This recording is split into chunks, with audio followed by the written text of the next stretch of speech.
মিতা যখন বিয়ে হয়ে শ্বশুরবাড়িতে আসে তখন ওর বয়স খুব অল্প ছিল। সেই বয়সের মেয়েরা তখন খেলে বেড়ায় কিংবা পড়াশোনা করে। কিন্তু মিতার বাবা মা মিতাকে বিয়ে দিয়ে দেন। সুন্দরী মিতাকে বেশি দিন বাড়িতে রাখা অসম্ভব হয়ে যাচ্ছিল। ওর রূপ দেখে পাড়া বেপাড়ার ছেলেরা ওর প্রেমে পাগল হয়ে যেত। তাই মাধ্যমিক পাশ করার পর পড়াশোনা ছাড়িয়ে দেন ওর বাবা মাতিলাল রায়চৌধুরী। আর বাধ্য হয়ে মিতার বিয়ে দিয়ে দেওয়ার চিন্তা করেন। রক্ষণশীল পরিবারের মেয়ে মিতা বাড়ির বাইরে যাওয়া বা অন্য কারোর সাথে বাড়ির বাইরে গিয়ে গল্প করার ক্ষমতা ছিল না একেবারে। মিতার কেবল পড়াশোনা করতে বাড়ির বাইরে যেত। মিতার বন্ধুরা যখন পুজো পার্বণে, কারোর জন্মদিনে বা অন্য কোনো অনুষ্ঠানে দল বেঁধে যেত, তখন মিতা পারত না তাদের সঙ্গী হতে। মনে খুব দুঃখ ছিল মিতার। মিতার বাবা খুব রাগী। উনি বড় বড় চোখ করে তাকালে সবাই ভয় পেত। সেখানে শান্ত মুখচোরা মিতা তো। একদিন মিতার এক বন্ধুর ঠাকুমার শ্রাদ্ধের অনুষ্ঠানে নিমন্ত্রিত হয়েও যেতে পারেনি বলে খুব কান্নাকাটি করে। মিতার মা অনুদেবী ওকে সান্ত্বনা দিয়ে বলেন, কাঁদে না মিতা, সামনেই তো তোর বিয়ে। বিয়ের পর তুই সব শখ মেটাবি তোর শ্বশুর বাড়ি থেকে বরের সাথে। এখন বাবার কথা মেনে নে মা। সেদিন মিতা মায়ের কথাটা মেনে নিয়ে মনে মনে খুব আনন্দ ছিল। তাই বিয়ের পর স্বাধীনতা পাওয়ার আনন্দে বিয়ের পিঁড়িতে বসতে আপত্তি করেনি। যদিও বা আপত্তি ধোপে টিকত না। যথাসময়ে বিয়ে হয় মিতার। আশিসের হাত ধরে অনেক আশা নিয়ে শ্বশুরবাড়িতে প্রবেশ করে। মনে থাকে মুক্তি পাওয়ার আনন্দ। বিয়ের পর শ্বশুরবাড়িতে আসার সময় সব মেয়েরা যেমন কেঁদে ভাসায়, মিতা কিন্তু তেমনটা করেনি। মুক্তির আনন্দে আত্মহারা হয়ে কান্নাকাটি ভুলে হাসতে হাসতে শ্বশুরবাড়িতে ঢোকে। বউ ভাত, অষ্টমঙ্গলা, মধুচন্দ্রিমা সব শেষ আনন্দের কেটে যায়। বাপের বাড়িতে গিয়ে ওর স্বাধীন হওয়ার কথা বেশ গর্ব করেই বলে আসে। ওর আনন্দ আর ওকে খুশি দেখে ওর মায়ের চোখে জল আসে। বেশ সুখে আছে দেখে উনি খুব শান্তি পান। যতদিন গড়াতে থাকে মিতা আবার স্বাধীনতা হারিয়ে পরাধীন হতে থাকে। বাপের বাড়িতে আসা গর্ব ভেঙে চুরমার হয়ে যায়। ওর শাশুড়ি মা আবার অন্য ধাঁচে। মিতার ওপর যত জোর, একমাত্র ছেলের বউ কিনা, তাই বাড়িতে লোক সংখ্যা কম কিন্তু আত্মীয় সংখ্যা প্রচুর। প্রতিদিনই কেউ না কেউ চলে আসেন আর মিতা তাদের আদর আহ্বান করতে ব্যস্ত হয়ে পড়ে। নিজের সব শখ সাধ বিসর্জন দিয়ে শাশুড়ির সেবা করে পুজো পার্বণে বাড়িতেও ননদের সপরিবারে চলে আসে, থেকে যায় বেশ কয়েকদিন। মিতার চলে শারীরিক কসরত। নিজের দিকে তাকানোর সময় নেই। তাদের হাতে খাবার প্রয়োজনীয় জিনিস তুলে দিতে দিতেই সময় চলে যায়। কখন যে দিন গড়িয়ে রাত হয়ে যায় বুঝতেই পারে না। এখানে সবাইকে সন্তুষ্ট করতে করতে সময় চলে যায়। এখন আর বাপের বাড়ি যাওয়ার সময় হয় না। বাপের বাড়ি যাওয়ার কথা শুনলেই ওর শাশুড়ি মা অসুস্থ হয়ে পড়েন, মানে অসুস্থতার ভান করেন। পুজোর সময় নাকি মেয়েদের শ্বশুর বাড়ি ছেড়ে কোথাও যেতে নেই। কিন্তু মিতার তিন ননদরা পুজোর কটা দিন সপরিবারে চলে আসে। মিতার খুব ইচ্ছে হয় বাপের বাড়ি যেতে, কিন্তু ওর শাশুড়ি মা বলেন, এ কেমন কথা তোমার? পুজোর সময় বাড়ির বউদের কি বাপের বাড়ি যেতে আছে? কিন্তু মুখ চোরা শান্ত স্বভাবের মিতা বলতে পারে না, আপনার মেয়েরা আসে কেন পুজোর সময়? ননদরা সন্ধ্যা হলেই সাজগোজ করে বের হয়ে যায় ছেলে মেয়েকে নিয়ে ঠাকুর দেখতে। একবারও মিতাকে যেতে বলে না। ওর শাশুড়ি মা বলে না নতুন কাপড় পরো, কিংবা বলে না যাও না আশিসের সাথে একটু ঠাকুর দেখে এসো।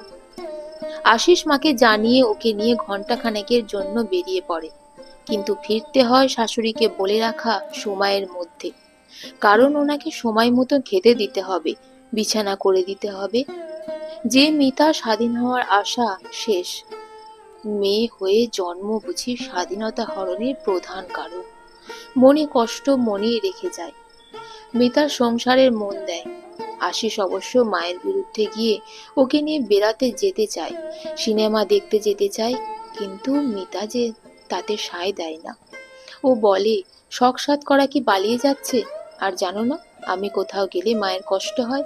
অনেক বুঝিয়ে আশিসকে শান্ত করে। মিতা আশিস এখন আর জোর করে না কোথাও যাওয়ার জন্য। মায়ের সাথে কথা কাটাকাটি করে না মিতাকে নিয়ে। সময় গড়িয়ে যায়, মিতা দুই সন্তানের মা হয়ে যায়। তাদের বড় করা, শাশুড়ির সেবা করাই এখন ওর প্রধান কাজ, মানে ধ্যান জ্ঞান। হ্যাঁ, ছেলে মেয়ে দুটোর বায়না মেটাতে তাদের হাত ধরে আশেপাশে ঘুরে চলে আসে। বাড়িতে এসেই ওদের খাইয়ে ঘুম পাড়ায়। এভাবেই একটার পর একটা পুজো যায় আসে। মিতা সেই একই থেকে যায়। ওর স্বাধীনতা সেই খর্বই থেকে যায়। মুক্তির আনন্দ অধরা থেকে যায়। মিতা এখন মধ্য বয়সের গৃহবধূ, এখনো পরাধীন এক নারী। এখন ছেলে মেয়ে নিজেদের বন্ধু বান্ধবীদের নিয়ে ব্যস্ত, তাদের সাথেই পুজো কাটায়। আগে মাকে বলতো, মা চলো না ঠাকুর দেখতে, চলো না সিনেমা দেখে রেস্টুরেন্টে খেয়ে আসি। কিন্তু মিতা যেত না। শাশুড়িকে একা রেখে যেতে চাইতো না, ওর বিবেক দংশন হয়। ওরা এখন আর মাকে বলে না, চলো আমরা ঠাকুর দেখতে যাই। আশিসও আর মিতাকে জায়গায় নিয়ে যেতে চাইতো, কিন্তু এখন আর শাশুড়ির ভয়ে বা শাশুড়ি অযত্ন হবে বলে প্রতিবারই পিছিয়ে এসেছে। এখন আর আশিসও মিতাকে বলে না, চলো না ঠাকুর দেখে আসি। নিজে ঠাকুর দেখতে হয়তো যায় না, তবে বাড়িতেও থাকে না, চলে যায় পাড়ার প্যান্ডেলে, সেখানে বন্ধুদের সাথে আড্ডা দিতে। রাত করে বাড়ি ফেরে। এখন আর শাশুড়ি মা বেঁচে নেই, কিন্তু মিতাকে ঘর কুনো করে দিয়ে গেছে। ওর সব ইচ্ছাগুলোকে মেরে ধ্বংস করে দিয়ে গেছে। ছেলে মেয়ে প্রতিনিয়ত মিতাকে খোঁটা দেয়, ঘর কুনো বুড়ি বলে। ওরাও বলে, একবার একটু বাইরে বেরিয়ে দেখো, বাইরের জগৎটাকে দেখো। আর কতদিন বন্দি থাকবে? মিতা ভাবে, মাত্র 49 বছর বয়সে আমি সত্যি সত্যি বুড়িয়ে গেছি।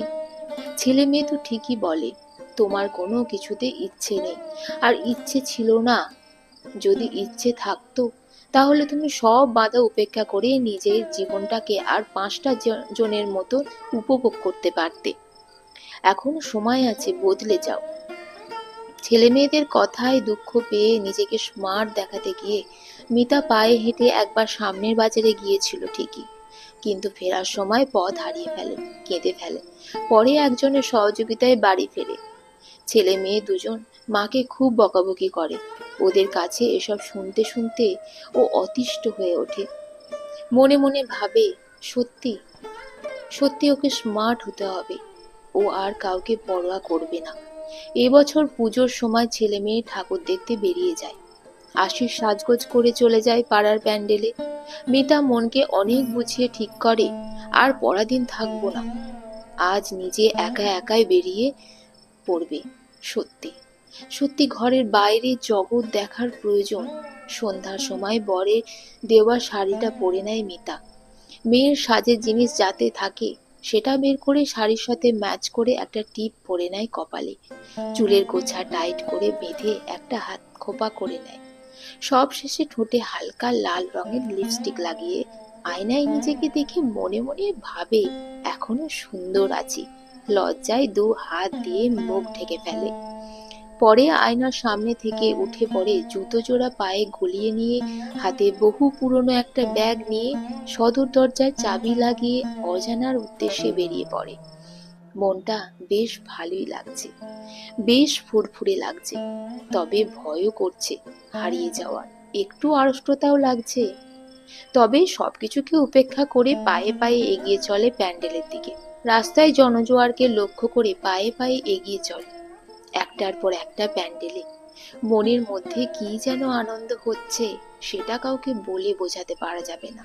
সত্যি এত সুন্দর প্যান্ডেল হয় সেটা টিভিতে দেখলেও নিজের চোখের সামনে দেখে দেখার যে আনন্দ আছে তা বোঝানো সম্ভব নয়। কখন যে রাত গড়িয়ে ভোর হয়ে গেছে মিতা খেয়ালই করেনি। রাস্তায় জনজোয়ার হালকা হয়ে গেছে, হঠাৎ ব্যাগের মধ্যে ফোনটা বেজে উঠতেই টনক নড়ে মিতার। বাড়ির কথা মনে পড়ে যায়, বুকটা হুহু করে ওঠে। ব্যাগ থেকে ফোনটা বের করে ফোনটা ধরতে এক অজানা কণ্ঠস্বর বলে, আপনি কি মিতা চ্যাটার্জি? ভয়ে মিতা কাঁপতে কাঁপতে বলে, হ্যাঁ। অপরিচিত কণ্ঠস্বর বলে, আমি কবরডাঙ্গা থানা থেকে বড়বাবু মিস্টার চাকলাদার বলছি। আপনি এখন কোথায়? আপনাকে কি কেউ কিডন্যাপ করে নিয়ে গেছে? ভয় মিতার কণ্ঠ থেকে স্বর যেন বের হচ্ছে না, কোনো কথা আর কানে যাচ্ছে না। মনে হচ্ছে এক্ষুনি মাথা ঘুরে পড়ে যাবে মিতা। ভাবে নিজেকে স্বাধীন হতেই হবে, আনস্মার্ট হলে ছেলে মেয়ের কাছে হেরে যাব। তাই নিজেকে সামলে নিয়ে মিতা স্মার্ট ভাবে উত্তর দেয়, হ্যাঁ, আমি মিতা চ্যাটার্জি। আমাকে কেউ অপহরণ করেনি। আমি ঠাকুর দেখতে বেরিয়েছি, এবার বাড়ি ফিরছি। আমি এখন বাড়ি থেকে অনেকটা দূরে, মানে চাপডাঙ্গায়। বড়বাবুর সাথে কথা বলার সময় আশিস বড়বাবুর হাত থেকে ফোনটা নিয়ে বলে, মিতা, তুমি কোথায়? না বলে কেন গেছো? তুমি এত দূর কি করে গেলে? কথা বলতে বলতে ওনার গলা ধরে আসে। মিতা বলে, কান্নাকাটি কি আছে, এই তো এবার ফিরছি, এখন অটোতে উঠবো। মনে মনে মিতা আজ সত্যিই খুব খুশি। ও যে পারে একা একা বাড়ির বাইরে বেরাতে, সেটা আজ প্রমাণ করতে পেরে আর ছেলে মেয়েকে দেখাতে পেরে মনটা খুশিতে ভরে গেল মিতার। নিজের মনেই বলে, ওরা অবশ্য ভুল কিছুই বলেনি। সত্যি আমার ইচ্ছে ছিল না বলে এতদিন অপরের দোহাই দিচ্ছিলাম। যদি ইচ্ছা থাকতো আর সাহস দেখাতে পারতাম, তাহলে কেউ বাধা দিতে পারতেন না, আর নিজের মনেও কোনো ক্ষোভ থাকতো না। ফুরফুরে মন নিয়ে মিতা বাড়ির দরজার সামনে এসে দেখে ছেলে মেয়ে দাঁড়িয়ে আছে, আর জানলার গড়ার ধরে বিষণ্ণ বদনে আশিস দাঁড়িয়ে আছে। মিতাকে দেখে মা বলে ছেলে মেয়ে দুজনেই জড়িয়ে ধরে, কেঁদে ফেলে। আর আশিস প্রায় ছুটে ঘরের বাইরে মিতার কাছে চলে আসে। মিতা মনে মনে ভাবে, এখনো আমার এত দাম এদের কাছে। মনটা আনন্দে ভরে ওঠে। আজ মিতা কেবল আনন্দই পেয়েছে তা নয়, মিতা আজ মুক্তির আনন্দ পেয়েছে। মনে মনে তাই আজ কে উঠেছে থাকবো না গো বদ্ধ ঘরে, দেখবো আমি জগৎ ঘুরে। এক গৃহবধূর মুক্তির আনন্দ। কলমে দেবিকা মিত্র, কণ্ঠে তৃপ্তি।